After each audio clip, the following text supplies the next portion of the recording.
Hi guys, I'm Rajkumar. நாம் இந்த வீடியோவில் என்ன பார்க்க போகிறோம்னா கூகுள் AdSense ரிப்போர்ட் தான் நம்ம ஃபுல் அண்ட் ஃபுல் பார்க்க போகிறோம். சரிங்களா? தென் என்னோட சேனலுக்கு பிகினர்ஸ் யாராச்சும் வாட்ச் பண்ணுறீங்க அப்படின்னா சேனல் சப்ஸ்கிரைப் பண்ணி வச்சுக்கோங்க. கண்டிப்பாக உங்களுக்கு இன்றைக்கி யூஸ் ஆகலாம், ஃபியூச்சரில் ரொம்பவே யூஸ்ஃபுல்லாக இருக்கும். ஓகேங்களா? சரி, நம்ம டேரெக்டாக நம்மளுடைய டாபிக்குள்ளே போயிடலாம்.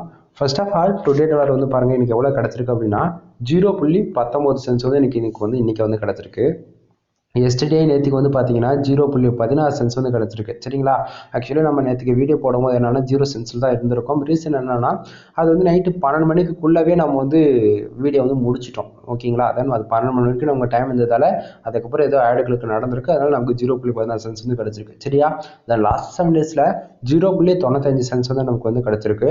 தென் திஸ் மந்தில் டோட்டலாக எவ்வளோ இருக்குது அப்படின்னா $3.23 நமக்கு திஸ் மந்த்ல டோட்டலாக இருக்கு. சரிங்களா? தென் பேலன்ஸ்ல பாருங்க $16.43 நமக்கு பேலன்ஸ்ல இருக்கு. சரியா?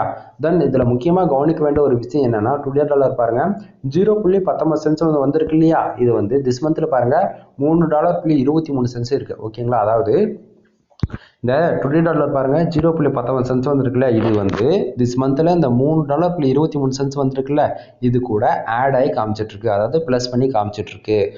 பிகினர்ஸ்லாம் என்ன நினைச்சிட்டு இருக்கீங்கன்னா டுடே டாலர் நமக்கு ஒரு சென்ஸ் வந்தாலும் சரி, அதாவது ஃபார் டேக்கு $10 வந்தாலும் சரி, ஃபார் மந்த்துக்கு $1000 வந்தாலும் சரி, ஓகேங்களா? நமக்கு எவ்வளோ வந்தாலுமே கூகுள் AdSense பொறுத்த வரைக்கும் என்னன்னா திஸ் மந்த்தில் ஆட் ஆகி தான் காமிக்கும். சரிங்களா? தென் இது ஒவ்வொரு 1 ஹவருக்கு ஒரு டைம் கூகுள் AdSenseலேருந்து நமக்கு $1 வந்தாலும் சரி, அல்லது ஒரு நாளைக்கு $10 வந்தாலும் எவ்வளோ வந்தாலும் சரி நண்பா, அது லிமிட்ன்றது கிடையாது. நமக்கு எவ்வளோ வருதோ அது எல்லாமே திஸ் மந்த்தில் ஆட் ஆகி காமிக்கும். ஓகேங்களா? சரி, இதில் கண்டிப்பாக நீங்கள் பிகினர்ஸ் என்னோட சேனல் வாட்ச் பண்ணும்போது இவருக்கு என்னடா அது ஒரு நாளைக்கு $1 கூட வரல, இவரெல்லாம் எதுக்குடா வீடியோ போடணும் யூடியூப்ல அப்படின்னு சொல்லிட்டு நீங்க ஒரு கொஸ்டின் கேட்பீங்க. நண்பா, இது ஒரு எக்ஸ்பெரிமெண்ட் வீடியோ. ஓகேங்களா? அதாவது இதை நான் ஒரு நாள் 2 நாள் இல்லை, கிட்டத்தட்ட நான் 8 மந்த்துக்கு மேலே சக்ஸஸ்ஃபுல்லாக அதை எக்ஸ்பெரிமெண்ட் பண்ணி கொண்டு வந்துட்டு இருக்கேன். அதாவது என்னன்னா வச்சுக்கோங்களேன், கூகுள் AdSenseன்றது என்னன்னா அது ஒரு நெட்வொர்க் பிளாட்ஃபார்ம். ஓகேங்களா? அதில் அதாவது நம்மளுடைய பிளாகிங் போஸ்ட், நம்மளோட ஆர்டிகல், வெப்சைட்னா பிளாகர் அட் வேர்ட்பிரஸ் இது சொல்லலாம். நம்மளுடைய ஸ்கில்லை யூஸ் பண்ணி ஆர்டிகல் ரைட் பண்ணி அந்த ஆர்டிகலை நம்ம பப்ளிக்காக கொடுக்குறோம். அந்த பப்ளிக்காக கொடுக்குற இடத்த நமக்கு ஒரு ரெவன்யூ, அதாவது மானிட்டேஷன் ஒன்று தேவைப்படுது. அந்த ரெவன்யூ அதாவது நம்ம நம்மளுடைய எஃபெக்ட்டுக்கு தகுந்த மாதிரி ஒரு கண்டென்ட் ரைட் பண்ணுறோம். அந்த கண்டென்ட் ரைட் மற்ற பப்ளிக் கொண்டு போகிறதுக்கு ஒரு பிளாட்ஃபார்ம் பில்ட் பண்ணணும். ஓகேங்களா? அதுதான் மானிட்டேஷன் AdSense. ஓகேங்களா? AdSenseல நமக்கு நம்மளோட சைடு உங்ககிட்ட கொடுத்து ரெக்வஸ்ட் கொடுக்குறோம். என்ன, எங்க சைடுக்கு மானிட்டேஷன் நீங்க கொடுங்க, நான் கண்டென்ட் குவாலிட்டியா தான் போட்டிருக்கேன், அது மூலியமா எனக்கு என்னோட வெப்சைட்டுக்கு வர யூசருக்கு உங்களுக்கு ஒரு ஷேர் எனக்கு ஒரு ஷேர்ன்ற மாதிரி எனக்கு மானிட்டேஷன் ஒரு எலிஜிபிள் கொடுத்து எனக்கு ஒரு ரெவன்யூ கொடுங்க அப்படின்ற மாதிரி நம்ம மானிட்டேஷன் அப்ளை பண்ணி மானிட்டேஷன் வாங்கிடுறோம். சரிங்களா? அந்த மானிட்டேஷன் வாங்கினோம்னா நமக்கு ரெவன்யூன்றது ஒன்று ஜென்ரேட் ஆகும் பேக்ரவுண்ட்ல. அது ஒவ்வொரு கண்ட்ரி போட்டு டாலர் கணக்கில் வரலாம், இல்லை ரூபீஸ் கணக்கில் வரலாம், இல்லை இத்தனார் கணக்கில், அதாவது உங்களுடைய கண்ட்ரி நீங்க எந்த கண்ட்ரிலேருந்து பார்த்தாலும் சரி உங்களுக்கு அந்தந்த கண்ட்ரி கரன்சில உங்களுக்கு வரலாம். ஓகேங்களா? அதனால கூகுள் AdSense பொறுத்த வரைக்கும் நமக்கு மானிட்டேஷன் ஒன்று எலிஜிபிள். ஓகேங்களா? மானிட்டேஷன் வாங்கினா காசு, இல்லைனா இல்லை. ஓகேங்களா நண்பா? நிறைய பேருக்கு AdSenseனாவே என்னன்னு தெரியலனும் போது கொஞ்சம் கஷ்டம் தான். AdSenseன்றது ஒரு பிளாட்ஃபார்ம், அதாவது கூகுளோடைய பிஸ்னஸ் பிளாட்ஃபார்ம் மாதிரி ஒரு ரெவன்யூக்காக சோர்ஸ். ஓகேங்களா? சரி, இப்போ நம்ம டாபிக்ல வந்துடலாம். இப்போ அப்படின்னும் போது நான் என்னுடைய வெப்சைட் கூகுள் AdSenseல மானிட்டேஷன் வாங்கி வச்சிருக்கேன். மானிட்டேஷன் வாங்கினால என்னோட வெப்சைட்ல அட்வர்டைஸ்மெண்ட் ஷோ பண்ணுவாங்க. கூகுள் AdSenseல இருந்து அட்வர்டைஸ்மெண்ட் ஷோ பண்றது மூலியமா ஒரு யூசர் என்னோட வெப்சைட்டுக்கு வராங்கன்னா வச்சுக்கலாம், அது ஒருத்தராக இருக்கலாம் அல்லது 10 பேரா இருக்கலாம். ஏன், ஒரு நாளைக்கு 1000 பேர் கூட வரலாம். அவங்க எவ்வளவு பேர் வந்தா நமக்கு என்ன போச்சு? அந்த 1000 பேர்ல யாரோ ஒருத்தர், ஒரு யூசர் கூட தெரிஞ்சோ தெரியாம ஒரு ஆட் கிளிக் பண்றாரு அப்படின்னா நமக்கு அது மூலியமா தான் நமக்கு இந்த ரெவன்யூன்றது ஜென்ரேட் ஆகுமா தவிர நம்ம வெப்சைட்டுக்கு லட்சக்கணக்கில் டிராஃபிக் அதில் ஆடு கிளிக்கே நடக்கலன்னும் போது நமக்கு ஒரு சென்ஸ் கூட கிடைக்காது. இதுதான் உண்மையான ஒரு விஷயம். சரிங்களா? சரி, இப்போ அதை கன்ஃபார்ம் பண்ணிக்க அப்படியே கீழே பாருங்க, பேஜ் யூஸ் பாருங்க. என்னோட வெப்சைட்டுக்கு எவ்வளோ பேர் வந்திருக்காங்க? 184 யூசர் என்னுடைய சைட்டுக்கு விசிட் பண்ணிருக்காங்க. சரிங்களா? 184 பேர் வந்ததால இந்த 0.19 சென்ஸ் டுடேவில் வந்திருக்கு. அது பார்த்தீங்கன்னா கிடையாது. ரீசன் என்னன்னா கீழே பாருங்க, கிளிக்ஸ்னு போட்டு ஒன்னே இருக்குல்ல பார்த்தீங்கன்னா, அப்பனா ஒரு யூசர், அதாவது ஒரே ஒரு யூசர் மட்டும் என்னோட வெப்சைட்ல வரக்கூடிய விளம்பரங்கள், அதாவது அட்வர்டைஸ்மெண்ட் ஆட் கிளிக் பண்ணிருக்காரு. அந்த ஒரு ஆடு கிளிக் பண்ணதால எனக்கு பார்த்தீங்கன்னா 0.19 சென்ஸ் கிடைச்சிருக்கு. சரிங்களா? தென் பக்கத்திலேயே பாருங்க பேஜ் ஆர்பிஎம் அண்ட் சிபிசி பார்த்தீங்கன்னா $1.04 பேஜ் ஆர்பிஎம் இருக்கு. அதுபோல சிபிசி பார்த்தீங்கன்னா 0.19 சென்ஸ் இருக்கு. சரிங்களா? தென் இந்த ஃபர்ஸ்ட் ஆஃப் ஆல் இந்த பேஜ் ஆர்பிஎம்னா என்ன, சிபிசினா என்ன அப்படின்னு சொல்லி கேட்கறவங்களுக்கு இது ஷார்ட் அண்ட் ஸ்வீட்டா சொல்லணும்னா வச்சுக்கோங்களேன், இது டிராஃபிக் காஸ்ட்னு சொல்லலாம் அல்லது காஸ்ட் ஃபார் கிளிக்னு சொல்லலாம். ஓகேங்களா? ஒரு யூசர் என்னோட வெப்சைட்டுக்குள்ள தெரிஞ்சோ தெரியாம ஒருத்தர் ஆட் கிளிக் பண்றாரு அப்படின்னா $1.04 வந்து கிடைக்கணும். இந்த பேஜ் ஆர்பிஎம் இருக்குல்ல அதை சொல்கிறேன். ஓகேங்களா? ஆனால் நமக்கு அந்த அந்த $1 கூட வருதா அப்படின்னு சொல்லி கேட்குறவங்களுக்கு வரவே வராது. கீழே பாருங்கள் சிபிசி எவ்வளோ இருக்குது, 0.19 வந்து இருக்குது. அப்படின்னா எனக்கு வந்து ஒரு யூஸர் வந்து ஆட் கிளிக் பண்ணால் எனக்கு 0.19 தான் வந்து கிடைக்குது. சரியா? சரி, அப்போது இந்த பேஜ் ஆர்பிஎம் அந்த சிபிசி அவ்வளோ முக்கியமா அப்படின்னு சொல்லி கேட்குறவங்களுக்கு, ஆமாம், நம்ம வெப்சைட்டுக்கு வந்து யூசர் ஒரு நாளைக்கு வெறும் 100 பேர் வந்தால் கூட சரி நண்பா, அந்த பேஜ் ஆர்பிஎம் வந்து 1000 இருக்குது, சிபிசி வந்து ஒரு 10 இருக்குதுன்னு வச்சுக்கோங்களேன், 10 கிளிக் நடந்தாவே உங்களுக்கு $100 $1000 கிடச்சிரும். உண்மையாக தான் சொல்கிறேன், நம்புங்க. வேற அதாவது நீங்கள் நம்மனாலும் சரி, ஏன்னா ஒரிஜினல் ரிப்போர்ட் நம்ம கொடுத்துட்ருக்கேன். நீங்கள் வந்து இது நீங்கள் ஃபீட்பேக்காக எடுத்துக்கிட்டால் மட்டும்தான் உங்கள் வெப்சைட்லேருந்து நீங்கள் ரெவன்யூன்றது ஒன்று எடுக்க முடியுமே தவிர, நான் சொல்கிறது நீங்கள் எதுவுமே நம்ப மாட்டேன், நீ ஒரு ஃபேக்கான இன்ஃபர்மேஷன் சொல்லிட்டு இருக்காரு அப்படின்னா நான் ஒன்றும் பண்ணுறதுக்கு இல்லை. ஏன்னா நான் வந்து ஸ்டார்டிங்கே சொல்லிட்டு ஒரு எக்ஸ்பெரிமெண்ட்னு சொல்லிட்டு உங்களுக்கு டவுட்டாக இருக்குன்னா நம்ம சேனல் போய்ட்டு வரல, வீடியோ செக் பண்ணி பாருங்கள். 1 மந்த்துக்கு பேக்கெல்லாம் செக் பண்ணி பாருங்கள், நான் எவ்வளோ ரெவன்யூ எடுத்திருக்கேன், எவ்வளோ ரிப்போர்ட் நான் கொடுத்துருக்கேன்னு சொல்லிட்டு உங்களுக்கு அப்போ தான் புரியும். அது இல்லாமல் தமிழ்நாட்டில் வந்து பார்த்தீங்கன்னா AdSense ரிப்போர்ட் வந்து ஃபுல் அண்ட் ஒவ்வொரு நாளும் மிஸ் பண்ணாமல் வீடியோ கொடுக்குறதுன்னு பார்த்தாச்சுன்னா நாம மட்டும்தான், அதுவும் $1 வந்தாலும் சரி, 1 சென்ஸ் வந்தாலும் சரி, நாம தான் கரெக்டாக ப்ராப்பராக கொடுத்துட்ருக்கோம். தென் இந்த மந்த்து மட்டும் நம்ம வந்து ஒரு பர்டிகுலராக ஃப்ரெஷ்ஷான டொமைன் ஒர்க் பண்ணதால நான் வந்து ரெவன்யூ வந்து அதிகமாக காட்ட முடியல. இதுதான் ஒரு உண்மையான விஷயமா தவிர, மற்றபடி நம்ம வந்து என்னுடைய ப்ரொஃபஷனல் ஒரு டொமைன்லாம் வந்து பார்த்தீங்கன்னா இருக்குது நிறையவே. தென் அது ஒன்று மட்டும் சொல்கிறேன், MrFool.com அந்த டொமைன்லேருந்து ஒரு ரிப்போர்ட்லாம் வந்து லாஸ்ட்டு 7 வருஷத்துக்கு மேலேயே நம்ம சேனல் வீடியோ வந்து அப்லோட் பண்ணியிருக்கோம், செக் பண்ணி பாருங்கள். ஓகேங்களா? அந்த விதத்தில் சொல்கிறதுக்கு கொஞ்சமாச்சும் புரிஞ்சுக்குங்க. ஓகேங்களா? அந்த பேஜ் சிபிசி அவ்வளோ முக்கியமானா ஆமாம் முக்கியம் தான். ஓகேவா? சரி, இப்போ அந்த விதத்தில் இந்த சிபிசி 0.19 இருக்கு, அப்போ ஒரு கிளிக் நடந்தால் 19 சென்ஸ் தான் கிடைக்குமா? ஆனால் அவ்வளோதான் கிடைக்கும். ஓகேவா? சரி, இப்போ நமக்கு வந்து 19 சென்ஸ் வந்து கிடைக்குது. சரி, இந்த பேஜ் ஆர்பிஎம் சிபிசி எப்படி இன்க்ரீஸ் பண்ணுறது, அதுக்கு எதனா வழி இருக்குதா அப்படின்னு சொல்லி கேட்குறவங்களுக்கு கண்டிப்பாக இருக்குணும்பா. நல்லா புரிஞ்சுக்குங்க. அதுக்கு முன்னாடி நான் சொல்கிற கேட்குற கொஸ்டினுக்கு மட்டும் எஸ் ஆர் நோ அதை மட்டும் நீங்களே கேட்டுக்குங்க. நீங்கள் உண்மைக்குமே கண்டென்ட் குவாலிட்டியாக போடுறீங்களா, இது ஒரு கொஸ்டின். ஓகேங்களா? நீங்கள் போடக்கூடிய கண்டென்ட்டுக்கு வந்து சிபிசி இருக்குதா, இது 2 கொஸ்டின் தான். ஓகே, மற்றபடி வேறு எதுவும் இல்லை. இப்போ நம்ம டாபிக் உள்ள வந்துடலாம். நான் ஒர்க் பண்ணக்கூடிய ஆர்டிகல் எப்படின்னா வச்சுக்கோங்களேன், இன்சூரன்ஸு, லாயர் இந்தமாரி கேட்டகரியில் வந்து US, UK, Singapore, Malaysia, France அதேமாரி other country unit search base பண்ணி நம்ம வந்து ஆர்டிகல் என்னோட வெப்சைட்டில் நான் போட்டுட்ருக்கிறேன். ஓகேங்களா? தென் அப்போது அதுக்கு வந்து மினிமம் சிபிசி எவ்வளோ இருக்குன்னா வச்சுக்கோங்களேன், மினிமம் $100 $300 இருக்கும், அதிகபட்சம் 1000 கூட இருக்குங்க. ஓகேங்களா? ஒவ்வொரு கீவேர்ட்ஸும் ஒரு சிபிசி வந்து வேரியபிள் ஆகும். அப்போது நான் அதுபோல் ஆர்டிகல் என்னோட வெப்சைட்டுக்குள்ளே போடும் போது எனக்கு ஒரு யூசர் வந்து தெரியாமல் ஒரு ஆட் கிளிக் பண்ணுறாருன்னா அதுக்கு எப்படி இருக்கும் சிபிசி. தென் அப்போது ஒரு நார்மலாக, அதாவது காம்படிஷனே இல்லாத ஒரு லோ சிபிசி கீவேர்ட்ஸில் ஒர்க் பண்ணுறோம்னா, ஆல்ரெடி 300 இருக்கிற சிபிசிக்கே வந்து அது கீவேர்ட்ஸுக்கு வந்து பார்த்தீங்கன்னா அவரேஜ் இன்றைக்கி வந்து எனக்கு 0.19 சென்ஸ் தான் வந்து கிடச்சிருக்கு. அது இல்லாமல் ஒரு ஃப்ரெஷ் ஆன் சைட்டுக்கு இப்படி தான் இருக்கும் பர்ஃபார்மன்ஸு. அப்படின்னும் போது நீங்கள் வந்து காம்படிஷனே இல்லாமல் ஒரு லோ சிபிசி கீவேர்ட்ஸில் ஒர்க் பண்ணும்போது உங்களுக்கு எப்படி ரெவன்யூ வரும்? இது கூட கிடைக்காது. 0.2 சென்ஸ் 1 சென்ஸ் ரொம்ப லோவாக தான் இருக்கும். புரியுதுங்களா? அதனால இந்த கீவேர்ட் ரிசர்ச்னு ஒன்று தயவு செஞ்சு பண்ணுங்க. யாராக இருந்தாலும் கீவேர்ட் ரிசர்ச் பண்ண தெரியல அப்படின்னா நாமளே கீவேர்ட்ஸ் ரிசர்ச் பண்ணி அதனுடைய கீவேர்ட்ஸ் மட்டும் பர்டிகுலராக வந்து சேல்ஸ் பண்ணிட்டு இருக்கோம். 500 ரூபீஸ்க்கு வந்து கீவேர்ட்ஸ் சேல்ஸ் பண்ணிட்டு இருக்கோம். உங்களுக்கு கீவேர்ட்ஸ் வேணும் அப்படின்னா தாராளமாக வாங்கி உங்கள் வெப்சைட்டுக்கு யூஸ் பண்ணிக்கலாம். தென் இது ஃப்ரீ கிடையாது, பெய்டு சர்வீஸ். சரிங்களா? தென் அது பக்கம் சம் இன்ஃபர்மேஷன் இப்பயே சொல்லிடுறேன். ஏன்னா நான் கூகுள் AdSenseல வெப்சைட் வந்து எல்லாருக்கும் மானிட்டேஷன் வாங்கி கொடுத்துட்ருக்கேன் நண்பா. அதாவது hosting, domain, content writing A to Z வந்து ஃபுல் பேக்கேஜாக நம்ம வந்து மானிட்டேஷன் வாங்கி கொடுத்துட்ருக்கோம். உங்களுக்கு வெப்சைட் பில்ட் பண்ணணும்னு இன்ட்ரெஸ்ட் இருந்தால் தாராளமாக என்ன கான்டாக்ட் பண்ணுங்கள். தென் ஓப்பனாக சொல்கிறேன், இந்த ஆக்சுவலி இந்த இடத்த நீங்கள் நல்லா புரிஞ்சுக்கணும் நண்பா. ஒரு சிலர் வந்து எப்படி காசு வாங்கிட்டு ஏமாத்துறாங்க லீகலாக. எப்படின்னா வச்சுக்கோங்களேன், ஹோஸ்டிங் இது எதுவுமே ப்ரொவைட் பண்ண மாட்டாங்க. யூசர் நேம் பாஸ்வேர்டு மட்டும் கொடுத்து உங்கள்கிட்ட வெப்சைட் நான் கொடுத்துட்ருக்கேன், பில் பண்ணி தரேன்னா தயவு செஞ்சு அவங்ககிட்ட உங்களுடைய அமௌண்ட்டு கொடுத்து ஏமாந்துட வேண்டாம். ஓகேங்களா? ஏன்னா ஒரு யூசர் நேம் பாஸ்வேர்டை மட்டுமே வச்சு நம்மளோட வெப்சைட்டை பில் பண்ணி ப்ராப்பராக லைஃப் லாங் கொண்டுட்டு போக முடியாது. இது ஸ்கேமர்ஸ் தான் இந்தமாரி வேலையெல்லாம் பண்ணுவாங்க. ஓகேங்களா? எங்கேயாச்சும் லோ ப்ரைஸில் பண்ணி கொடுக்குறேன், எனக்கு வந்து காசு நீங்கள் கொடுங்க நான் பண்ணி தரேன்னா தயவு செஞ்சு மறுபடியும் சொல்கிறேன், அவங்ககிட்ட காசு கொடுத்து யாரும் ஏமாந்துட வேண்டாம். ஓகேங்களா? ஒரு வெப்சைட்டு ப்ராப்பராக பில்ட் பண்ணுறாங்க அப்படின்னா உங்களுடைய டொமைன்லேயே வந்து ஹோஸ்டிங் டொமைன் வந்து பர்ச்சேசிங் பண்ணியிருக்கணும்.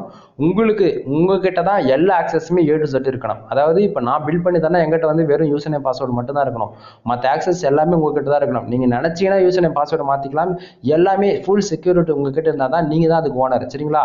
பேருக்கு நான் யூசர் நேம் பாஸ்வேர்டு மட்டும் நான் உங்ககிட்ட கொடுக்குறேன்னா ஃபுல் அண்ட் ஃபுல் நானாக தான் ஓனராக இருப்பேன். நீங்கள் வந்து சும்மா ஒரு கார்டியன் வேறு தான் இருப்பீங்களா தவிர ஃபுல் ஆக்சஸ் உங்ககிட்ட இருக்காது. அதாவது ஒரு பிளகின் இன்ஸ்டால் பண்ண முடியாது, தென் உங்கள் சைடு கஸ்டமைஸ் பண்ண முடியாது. உங்களால் போஸ்ட் போடலாம், கூகுள் ஆட்சன்ஸுக்கு அப்ரூவல் காமிச்சு ரெவன்யூ எடுக்க முடியும். அதுவும் மாசான ரினியூல், அதாவது வருஷத்துக்கு ஒன் டைம் ரினியூல் பண்ணல, அது கூட உங்களால் பண்ண முடியாது. நீங்கள் என்னையே தான் ரெஃபர் பண்ணுற மாதிரி இருக்கும்.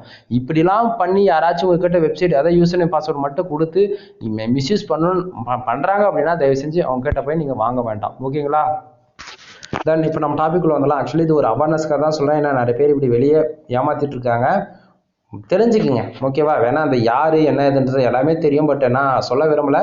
பட் இப்படியும் இருக்கிறாங்கன்னும் போது என்ன பண்ணுறது, ஒன்றும் சொல்கிறதுக்கு இல்லை நண்பா, கஷ்டமாக தான் இருக்குது, வேறு வழி இல்லை. சொல்லிடணும்னு தோணுச்சு, சொல்லிட்டேன். சரி, இப்போ நம்ம டாபிக்ல வந்துடலாம். தென் இம்ப்ரெஷன் வந்து பார்த்தீங்கன்னா 204 இம்ப்ரெஷன் இருக்குது. இது மூலியமாக நமக்கு கமெண்ட் வராது நண்பா. தென் பேஜஸ் பாருங்கள், 184 யூசர் வந்துருக்காங்களே என்னோட வெப்சைட்டுக்கு. அந்த 184 பேர் வந்ததால எனக்கு 204 இம்ப்ரெஷன் வந்து கிடச்சிருக்கு. சரிங்களா? தென் இந்த 204 இம்ப்ரெஷன் மூலியமாக நமக்கு கமெண்ட் என்ன வருமானு சொல்லி கேட்டால் வராது. கீழே பாருங்கள், பேஜ் சீட்டர் எவ்வளோ இருக்குது, 0.54% இருக்குது நண்பா. பேஜ் சீட்டர் எப்பவுமே 10க்கு மேலே போகவே கூடாது, 10க்குள்ளே தான் இருக்கணும். அந்த விதத்தில் என்னோட வெப்சைட் இன்னைக்கு கரண்ட் இந்த டைமுக்கு வந்து பார்த்தீங்கன்னா 100% சேஃப் ஜோனில் இருக்குது. ரீசன் என்னன்னா 10க்கு மேலே போனாலும் நம்மளோட AdSense அக்கௌண்ட்டுக்கு எப்போ பார்த்தாலும் ஆட் லிமிட் வந்து விழுந்துகிட்டே இருக்கும். சரிங்களா? ஆட் லிமிட் விழுதுனாவே நம்மளோட AdSenseல வரக்கூடிய விளம்பரங்கள் வந்து காட்டாது. ஓகேவா? ஆட் லிமிட் விழாமல் இருக்கணும் அப்படின்னா நம்மளுடைய சிடிஆர் வந்து 10க்குள்ளே மெயின்டைனிங் பண்ணணும். 10க்குள்ளே எப்படி மெயின்டைனிங் பண்ணணும்னா, இது நான் சொல்லலை, கூகுளுடைய ப்ரைவசி பாலிசி ரூல்ஸ்ல இருக்கு. என்னன்னா வச்சுக்கோங்களேன், 250 யூசர் நம்ம வெப்சைட்டுக்கு வராங்கன்னா 2 ஆட் கிளிக் நடக்கலாம். ஓகேங்களா? 2 ஆட் கிளிக் நடக்குதுன்னும் போது நமக்கு பேஸ் சிடிஆர் 0.8% வந்து இருக்கும். ஓகேவா? தென் அதுவே என்னுடைய எக்ஸ்பீரியன்ஸில் இப்போ நான் சொல்கிறேன், 100 பேர் உங்கள் வெப்சைட்டுக்கு வராங்கன்னா 4 ஆட் கிளிக், அதுவே ஒரு 1000 யூசர் வராங்கன்னா அதில் 40 ஆட் கிளிக் சாலிடாக நடக்கலாம்.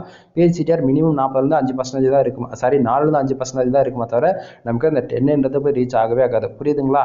சரி, இப்போ நான் வந்து ஸ்டார்டிங்காக சொன்னேன், கூகுள் AdSense பொறுத்தவரைக்கு ஒரு ஆட் கிளிக், அதாவது ஆட் கிளிக் நடந்தால் தான் அமௌண்ட் வரும்னு சொல்லிட்டு. இப்போது எனக்கு ஒரு ஆட் கிளிக் நடந்திருக்கு. ஒரு ஆட் கிளிக் நடந்ததால டுடே டாலர் வந்து பார்த்தீங்கன்னா 0.19 சென்ட்ஸ் வந்துருக்குல்ல. அது வந்ததுக்கான மெயின் ரீசன் என்னன்னா, அந்த கண்ட்ரிஸ் பாருங்கள், இதில் நான் பின் பண்ணி வச்சிருக்கேன். தென் யூனிட் சர்ச்சுக்கு வந்து பார்த்தீங்கன்னா 17 யூசர் வந்திருக்காங்க. ஒரே ஒரு ஆட் கிளிக் நடந்திருக்கு, 0.19 சென்ட்ஸ் வந்து கிடச்சிருக்கு. சரிங்களா? தென் இந்தியாவில் வந்து பார்த்தீங்கன்னா 31 யூசர் வந்திருக்காங்க, எந்த ஒரு ஆட் கிளிக்குமே நடக்கல. தென் சிங்கப்பூர்லேருந்து 20 யூசர் வந்திருக்காங்க, எந்த ஒரு ஆட் கிளிக் நடக்கல. தென் அதை போக அதர் கண்ட்ரியில சேம் அதே தான், யூசர் மட்டும் தான் வந்திருக்காங்களே தவிர எந்த ஒரு ஆட் கிளிக்கும் நடக்கல. தென் பர்டிகுலராக இப்போ ஒரு கண்ட்ரிலேருந்து ஒரு ஆட் கிளிக் நடக்கவே நமக்கு 0.19 சென்ட்ஸ் வந்து கிடச்சிருக்கு அப்படின்னு சொல்லிட்டு உங்களுக்கு ஓரளவுக்கு ஐடியா கிடச்சிருக்கோம். தென் அடுத்தது நம்ம என்ன பார்க்க போகிறோம், என்னோட வெப்சைட்லாம் நம்ம பார்க்க போகிறோம். சரிங்களா? நிறைய பேர் வந்து ஒரு ஃபேக்கான ரிப்போர்ட் காமிக்கிறாரு, இவர் வெப்சைட் நேமே சொல்ல மாட்டேங்கிறாரு அப்படின்னு சொல்லிட்டு சொல்லலாம்னு சொல்லிடுவீங்க. பட் அப்படிலாம் இல்லை நண்பா, நான் காட்டுற இந்த இடத்த பார்த்தீங்கன்னா லோட் ஆகிட்டு இருக்கோம், லோட் ஆகி வரட்டும். தென் அது போக நம்ம வந்து வெப்சைட்டுக்கு தேவையான கண்டென்ட் ரைட்டிங் ஆர்டிகல் வந்து நம்ம சேல்ஸ் பண்ணிட்டு இருக்கோம். ஒரு போஸ்ட் 150 ரேஞ்சில் கிடைக்கும். தென் கண்டென்ட்டோடைய குவாலிட்டி இன்க்ரீஸ் ஆக பிரைஸுமே இன்க்ரீஸ் ஆகும். சரிங்களா? தென் above 1000+ வேர்ட்ஸ் இருக்கும், 100% யூனிக்காக இருக்கும். நீங்கள் வெப்சைட் மானிட்டேஷன் வாங்க போகிறீங்க அப்படின்னா அது நீங்கள் டேரெக்டாக கண்டென்ட் வாங்கி அப்படியே போட்டு யூஸ் பண்ணிக்கலாம். இல்லை நான் ஆல்ரெடி வெப்சைட்டில் மானிட்டேஷன் வாங்கி வச்சிருக்கேன், எனக்கு வந்து ரெவன்யூ வரணும் அப்படின்னா இன்சூரன்ஸ் லாயர் கேட்டகரியில் நம்ம பெஸ்ட்டாக பண்ணி தரோம். நீங்கள் அதை வாங்கி டேரெக்டாக நீங்கள் வந்து உங்களோட வெப்சைட்டில் யூஸ் பண்ணிக்கலாம். சரிங்களா? தென் அது போக வெப்சைட்டுக்கு தேவையான பேக்லிங்க் வந்து நம்ம சேல்ஸ் பண்ணிட்டு இருக்கோம். பேக்லிங்க்னா என்னென்னு வச்சுக்கலாம், நம்ம வெப்சைட்டுக்கு எந்த அளவுக்கு பேக்லிங்க் அதிகமாக இருக்குதோ அதை பொறுத்து நம்ம வெப்சைட்டுக்கு வரக்கூடிய டிராஃபிக் இன்க்ரீஸ் ஆகும். டிராஃபிக் இன்க்ரீஸ் ஆக நம்மளுக்கு ஒரு ஆட் கிளிக் நடந்து ஒரு சென்ஸ் கிடைக்குதுன்னா அது அப்படியே $10 கிடைக்கும். ஆனால் இதுக்கு வந்து டொமைன் அத்தாரிட்டி இன்க்ரீஸ் ஆகணும். ஓகேங்களா? அதாவது இது எல்லாமே ஒரு செயின் லூப் மாதிரி 1 by 1 தொடர்ந்து வந்துட்டே இருக்கணும்பா. இதை பற்றி நான் டீப்பாக பேசணும்னு வச்சுக்கோங்களேன், above 1 ஹவருக்கு மேலே ஆகிடும். ஓகேவா? அதனால் சொல்கிறேன், தெரிஞ்சுக்கங்க. உங்கள் வெப்சைட்டுக்கு பேக்லிங்க் வேணும் அப்படின்னா பெய்ட் சர்வீஸாக பண்ணி கொடுத்துருக்கோம். பேக்லிங்க் வேணும்னா கான்டாக்ட் பண்ணுங்க. தென் இது எப்படி நீங்க கான்டாக்ட் பண்றது தெரியல அப்படின்னா கீழே டிஸ்கிரிப்ஷன்ல டெலகிராம் குரூப் வந்து கொடுத்துருக்கேன். குரூப்ல வந்து ஜாயின் பண்ணிட்டு தயவு செஞ்சு பிரைவேட்டா மெசேஜ் பண்ணுங்க, பப்ளிக்கா பண்ண வேண்டாம். ஏன்னா இதை நான் சொல்றேன் அப்படின்னா நம்ம குரூப்ல யாராச்சும் ஸ்கேமர்ஸ் இருந்து உங்களை யாராச்சும் மிஸ்யூஸ் பண்ணிட்டாங்கன்னா நான் எதுவும் பொறுப்பேற்றுக்க மாட்டேன். நீங்க பிரைவேட்டா மெசேஜ் பண்ண சொன்னீங்கன்னா, அதாவது மெசேஜ் பண்ணீங்கன்னா நீங்க தாராளமா நான் உங்களுக்கு வந்து கால் பண்ண சொல்லுவேன். கால் பண்ணி நீங்க வந்து ஃபுல் இன்ஃபர்மேஷன் நீங்க தெரிஞ்சுக்கிட்டு உங்களுடைய அமௌண்ட் விருப்பமா இருந்தால் ஷேர் பண்ணுங்க. இல்லையா நீங்க ஃப்ரீயா விட்டு அப்படியே கூட போயிடலாம். இதுல எந்த ஒரு கம்பல் கிடையாது. புரியுதுங்களா? சரி, இப்போ என்னுடைய வெப்சைட் நேம் வந்து நான் இப்போ இவ்வளோ நேரம் வெப்சைட் வந்து ஸ்க்ரோல் பண்ணி காமிச்சிருப்பேன். என்னுடைய ரிப்போர்ட் எல்லாம் நீங்கள் பார்த்துருக்கலாம். தென் என்னோட வெப்சைட் நேம் வந்து இந்த இடத்த பாருங்க. பர்டிகுலராக நான் ஸ்டார்டிங்காக சொன்ன ஒரு கண்ட்ரி பேஸ் பண்ண டொமைன் நம்ம ஒர்க் பண்ணிட்டு இருக்கோம். அந்த இடத்துல 1C1.us இது வந்து ஒரு கண்ட்ரி பேஸ் பண்ண டொமைன். யூனிவர்சிட்டி டார்கெட் பண்ணுற யூஎஸ் கம்பெனி பேஸ் பண்ண டொமைன். ஓகேங்களா? நிறைய பேர் வந்து இப்போ .in .in இருக்குல்ல, அதுமாதிரி .in டொமைனில் ஒர்க் பண்ணுவீங்க. நிறைய பேர் .com, நிறைய பேர் .net இந்தமாரி மல்டிபிள் டொமைன் ஒர்க் பண்ணுவீங்க. அதுபோல் நான் வந்து ஒரு பர்டிகுலராக யுனைடெட் கண்ட்ரி பேஸ் பண்ண ஒரு டொமைன் ஒர்க் பண்ணிட்டு இருக்கேன், புரியுதுங்களா? தென் அந்த டொமைன்லேருந்து லாஸ்ட் 7 டேஸில் 0.95 சென்ட்ஸ் வந்து எனக்கு வந்து கிடச்சிருக்கு, சரியா? தென் அது போக லாஸ்ட் 7 டேஸில் எந்தெந்த கண்ட்ரியில் வந்து அதிகமாக ரெவன்யூ கிடச்சிருக்கு இதை பார்த்தாலே தெரியும். யுனைடெட் ஸ்டேட்ஸ்க்கு வந்து 0.68 சென்ட்ஸ் வந்து கிடச்சிருக்கு. தென் கனடாவில் வந்து 0.16 சென்ட்ஸ் வந்து கிடச்சிருக்கு. யுனைடெட் ஸ்டேட்ஸில் வந்து 0.07 சென்ட்ஸ் வந்து கிடச்சிருக்கு. இந்தியாவில் வந்து 0.2 சென்ட்ஸ் வந்து கிடச்சிருக்கு. ஸ்ரீலங்கா வந்து 0.1 சென்ட்ஸ் வந்து கிடச்சிருக்கு, சரிங்களா? தென் இது AdSense கிராஃப் டீட்டெயில். தென் அவ்வளோதான். இது சிபிசி எவ்வளோ நமக்கு கிடைக்கிது, ஆக்டிவிட்டி, அதாவது இவ்வளோதான், சிம்பிள் தான். பட் இதெல்லாம் உங்களுக்கு தேவையில்ல. இதெல்லாம் பார்த்தீங்கன்னா நீங்கள் கன்ஃபியூஷன் ஆகிருப்பீங்க. தென் அப்படியே இது டொமைனு. தென் எனக்கு லாஸ்ட் 7 டேஸில் எந்தெந்த டிரைவர் அதிகமாக ரெவன்யூ கிடச்சிருக்கு அப்படின்னா டெஸ்க்டாப்பில் வந்து 0.78 சென்ட்ஸ் வந்து கிடச்சிருக்கு. மொபைல் டிரைவில் வந்து 0.17 சென்ட்ஸ் வந்து கிடச்சிருக்கு, சரிங்களா? தென் இது வந்து நான் யூஸ் பண்ணக்கூடிய மேனுவல் ஆட்ஸ். தென் உங்களுக்கு இதை பற்றி உங்களுக்கு ஒன்றும் தெரியலனா ப்ரீவியஸ்லாம் செக் பண்ணி பாருங்கள், உங்களுக்கு அவ்வளோக்கு ஐடியா கிடச்சிடும். தென் இது எந்தெந்த கண்ட்ரிலேருந்து அதிகமாக ரெவன்யூ கிடச்சிருக்கு அதே தான், வேறு ஒன்றும் கிடையாது. தென் இது வந்து நான் யூஸ் பண்ணக்கூடிய ஆட்ஸ் வந்து ஃபுல் அண்ட் ஃபுல் மேனுவல் ஆடுங்க, ஆட்டோ ஆட்ஸ் கிடையாது. ஏன்னா மோஸ்ட்லி ஆட்டோ ஆட்ஸ்க்கு வந்து இது போல் கிராஃப் டீட்டெயில் நமக்கு ரிசல்ட்டுமே ரிப்போர்ட்டுமே கிடைக்காது, ஓகேங்களா? அதனால் நான் ஃபுல் மேனுவல் ஆட் தான் யூஸ் பண்ணுறேன், சரிங்களா? தென் ஓப்பனாக சொல்கிறேன் நண்பா, மேனுவல் ஆடுக்கு வரக்கூடிய அமௌண்ட் வந்து ஆட்டோ ஆட்ஸ்க்குள்ள சுத்தமாக வராது. மேனுவல் ஆடு யூஸ் பண்ணுங்கள் யாராக இருந்தாலும். தென் மேனுவல் ஆடுனா ரெஸ்பான்சிவ் ஆடு தான் நான் யூஸ் பண்ணுறேன். அது போக ஸ்கொயர் ஆடு ஒன்று 300x250, சரிங்களா? அந்த ஆடு ஒன்று யூஸ் பண்ணிட்டு இருக்கேன், ஓகேங்களா? அந்த ஆடுக்கு லாஸ்ட் 7 டேஸில் நீங்களே பார்த்தாலே தெரியும் எவ்வளோ அமௌண்ட் வந்திருக்குன்னு சொல்லிட்டு. தென் நான் மோஸ்ட்லி எல்லா இன்ஃபர்மேஷனுமே சொல்லிட்டு நண்பா, இதுக்கு மேலே எதுவும் சொல்கிறதுக்கும் இல்லை. ஒவ்வொரு நாளும் வந்து நைட்டு நம்ம ஆன் டைமில் தான் வீடியோ ஷூட் பண்ணிட்டு இருக்கோம். இப்போ பாருங்கள், கரெக்டாக 11:27 ஆகுது PM, ஓகேவா? அதனால் புரிஞ்சுக்குங்க. உங்களுக்கு வந்து நான் சொல்கிற இன்ஃபர்மேஷன் சம்டைம் புரியல அப்படின்னா அதாவது இப்போ AdSense பார்த்தா உங்களுக்குன்னா ஒரு நாளைக்குன்னா $1 கூட வரல அப்படின்ற மாரி உங்களுக்கு பார்க்கறதுக்கு தோணும், ஓகேங்களா? இந்த மந்த் வீடியோ விட்டுருங்க, போய் பேக்கில் போயிட்டு செக் பண்ணி பாருங்கள். அப்போ தான் ப்ரீ வீடியோஸ் பார்க்கும்போது உங்களுக்கு ஓரளவுக்கு ஐடியா கிடைக்கும், ஓகேங்களா? எனிவே இவ்வளோ நேரம் வீடியோ ஸ்கிப் பண்ண மாட்டில் எண்ட் வரைக்கும் நீங்கள் வாட்ச் பண்ணியிருக்கீங்க அப்படின்னா தேங்க்யூ. வீடியோவில் என்ன சந்தேகம் இருக்குது அப்படின்னா கமெண்ட்ஸில் கமெண்ட் பண்ணுங்கள். எந்த டவுட் இல்லைன்னா டெலிகிராம் குரூப்பில் ஜாயின் பண்ணிட்டு ப்ரைவேட்டாக மெசேஜ் பண்ணுங்கள். எனிவே தேங்க்யூ ஃபார் வாட்சிங். Please subscribe. நெக்ஸ்ட் வீடியோ வரைக்கும் வெயிட் பண்ணுங்கள். பாப்பா நண்பா.